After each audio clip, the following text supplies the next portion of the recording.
Sorry, sebuah cerita pendek karya Giovanni Isa Cipta Handel. Dibacakan oleh Neysha Karissa Emanuela, Giselle Rinaldi, dan Evanocielo Radian Wijayanto. Please, jangan. Matteo, pria yang menggunakan kacamata minus itu, berusaha meraih benda yang hampir dibuang oleh kedua orang yang sedang berada di depannya. Kau mau ini? Ambil sendiri jika bisa. William menahan tubuh Matteo yang lebih kecil itu, lalu memberikan benda itu kepada temannya. Pluk! Adrian menjatuhkan benda itu ke dalam ember pel yang sudah hitam dan bau itu. Ambil sendiri kalau lu mau. William menendang Matteo sampai menubruk dinding kamar mandi, lalu meninggalkannya begitu saja. Sembari memegangi perutnya yang sakit karena ditendang, ia melangkah perlahan menuju ember itu, lalu memasukkan tangannya guna mencari kalung pemberian ibunya itu. Ketemu! Batinnya senang. Matteo menuju wastafel dan mencuci kalung itu. Ia segera memakainya walau sedikit rusak. Tes. Tiba-tiba saja, darah mengalir keluar dari hidungnya. Matteo menengadahkan kepalanya agar darah tidak terlalu banyak keluar. Ia berusaha mengambil tisu yang berada di dekatnya. Dengan kepala yang sedikit pusing dan hidung yang masih mengeluarkan darah, ia berjalan menuju UKS untuk beristirahat. Saat ini sudah jam pulang sekolah, jadi tidak ada yang mengetahui tindakan pembelian tadi. Ceklek. Matteo? Amelia tidak terkejut sama sekali melihat adiknya yang hampir setiap hari seperti ini. Amelia menuntun Matteo untuk duduk di salah satu kasur di sana. Maaf, Kak.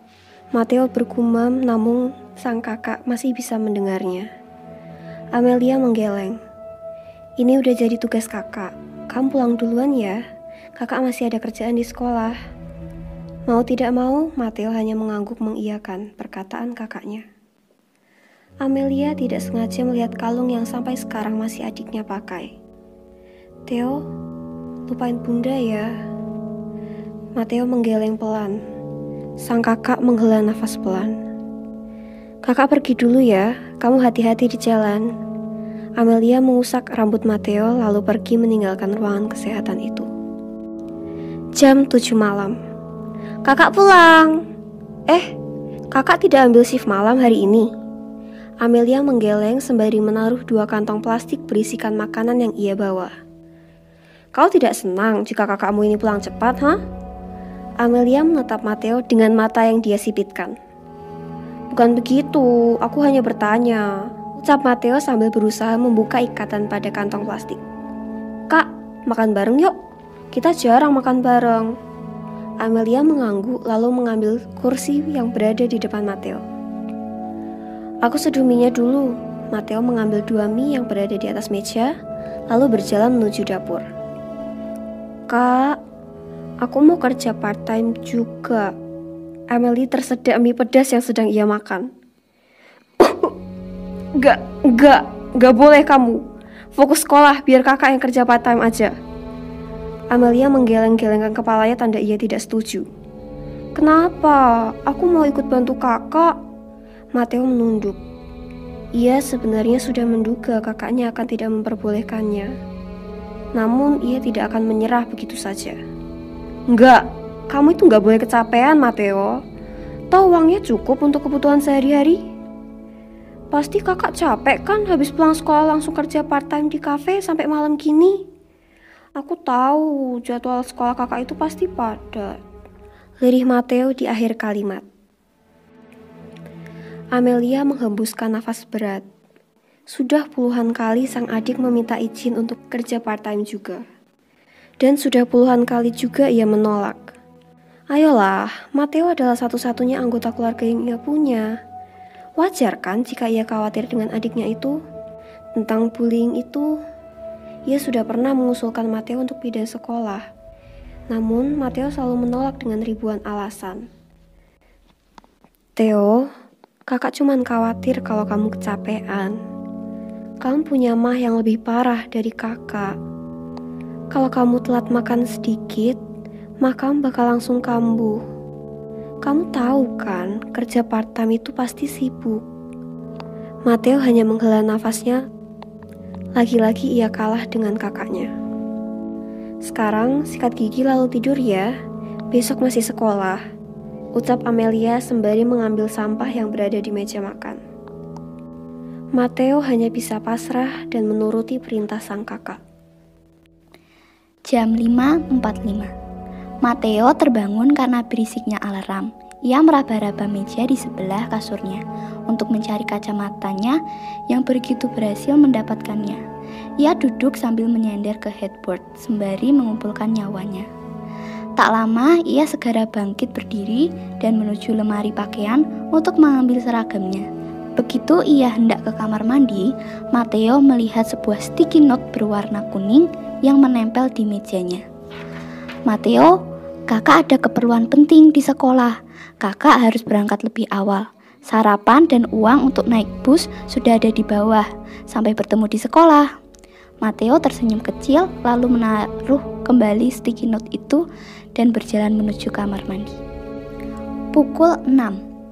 Mateo sedang dalam perjalanan menuju halte bus. Memang jaraknya lumayan dari rumahnya, mungkin akan memakan waktu sekitar 10 menit. Mateo hendak mengeluarkan headset agar ia tidak kesepian. Namun baru saja ia hendak memilih lagu di handphonenya. "Brak! Maaf, aku tidak melihat jalan tadi. Apa kau baik-baik saja?" Mateo mengulurkan tangannya untuk membantu seorang gadis yang baru saja ia tabrak. "Iya, aku tidak apa-apa, terima kasih." Mateo melihat seragam gadis itu yang merupakan seragam sekolahnya.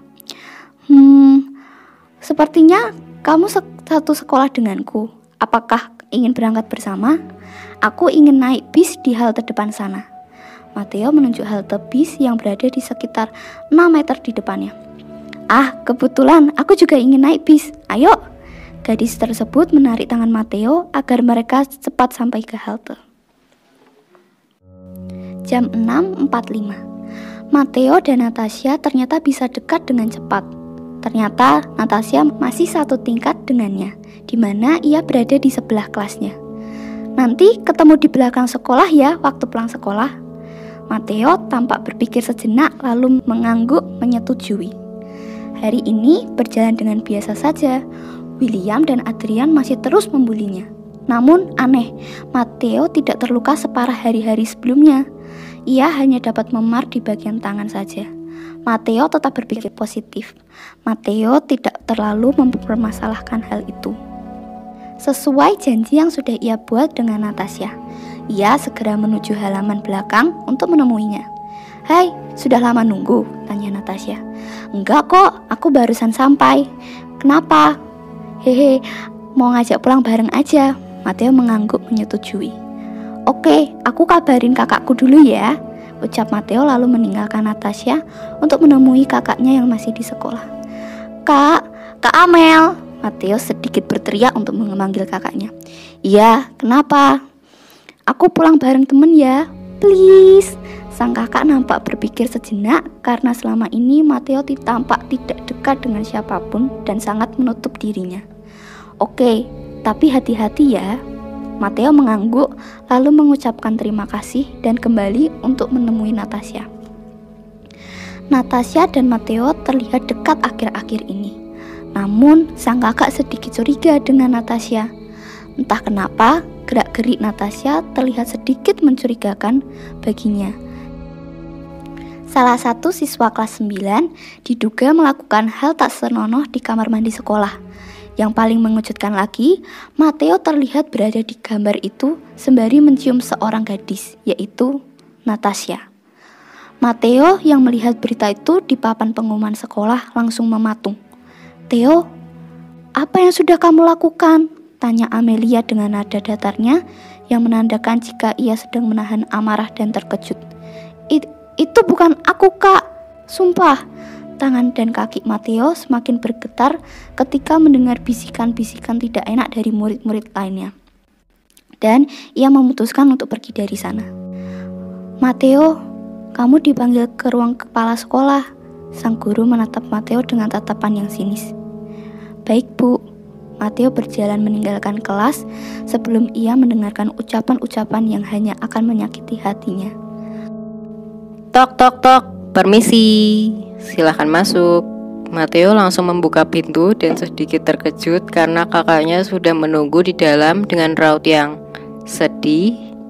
Silahkan duduk. Jadi begini, kamu pasti sudah membaca atau mendengar berita yang tidak mengenakan itu, bukan? Perasaan Mateo sudah mulai tidak enak di sini. Maafkan kami, Mateo.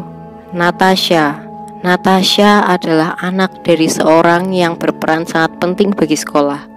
Dan ayahnya mengancam jika sampai ini bocor ke publik, maka saya tidak tahu lagi apa yang akan terjadi. Dia juga tidak terima jika sang anak dicap buruk. Maka dari itu, maaf Mateo, ini demi sekolah, cepat atau lambat kamu akan dikeluarkan dari sekolah. Pak, apakah tidak bisa dibicarakan baik-baik? Saya sungguh tidak melakukan hal itu. Maaf Mateo, fotomu menjadi bukti yang sangat kuat. Meski kamu sudah berkali-kali mengucapkan jika itu bukan dirimu, tidak akan ada yang percaya. Mateo lemas ketika mendengar ucapan itu. Pak, apakah bisa beri Mateo dan aku beberapa minggu? Tanya Amelia. Sang kepala sekolah berpikir sejenak. Baik, namun tanggung akibatnya sendiri. Kalian boleh keluar sekarang.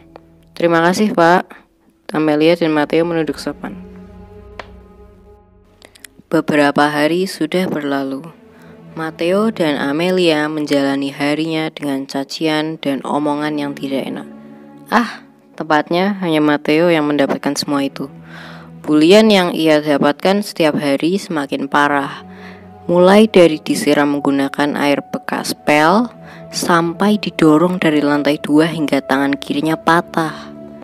Saat ini Mateo sedang duduk di samping makam ibunya sambil memegang kalung yang masih ia pakai sampai sekarang, sambil mengenang masa lalunya. Kangen bunda, pengen nyusul tapi gak bisa, ucap Mateo sambil memeluk kedua lututnya. Memang selama ini bundanya sangat berperan penting baginya. Maka dari itu ia sangat terpukul semenjak ibunya tiada 2 tahun yang lalu akibat kanker yang ia derita. Kata-kata terakhir ibunya terus berputar di otaknya sampai sekarang. Theo, bunda minta nanti kalau bunda udah gak ada, Theo terus hidup ya buat bunda. Theo janji. Tapi bunda bertahan ya, ucap Theo sambil terisak. Tak lama ia mendengar bunyi nyaring dari mesin EKG yang membuat pikirannya blank saat itu juga. Para dokter segera masuk ke ruangan dan ia ditarik oleh sang kakak untuk keluar dari ruangan tersebut. Mateo masih ingat dengan sangat jelas. Mateo kembali meneteskan air matanya ketika mengingat momen itu. Ia harus memenuhi permintaan terakhir ibunya. Aku pulang dulu ya bunda, pasti Kak Amel udah nyariin aku, ucap Mateo sambil tersenyum lalu pergi meninggalkan makam tersebut. 5 hari Mateo lalui dengan bulian teman-temannya yang sudah termasuk tingkat ekstrim. Namun guru-guru di sekolahnya tidak begitu peduli dengan keadaan itu, sampai Mateo harus bolak-balik ke rumah sakit karena luka fisik yang parah yang ia harus dapatkan setiap hari. Seperti sekarang ini, Mateo hanya bisa terbaring di ranjang rumah sakit dan tidak bisa berbuat apa-apa. Matanya menatap langit-langit dengan kosong, merenungkan apa yang sudah ia lalui akhir-akhir ini. Mateo menatap nanar kacamatanya yang lensanya sudah retak karena diinjak.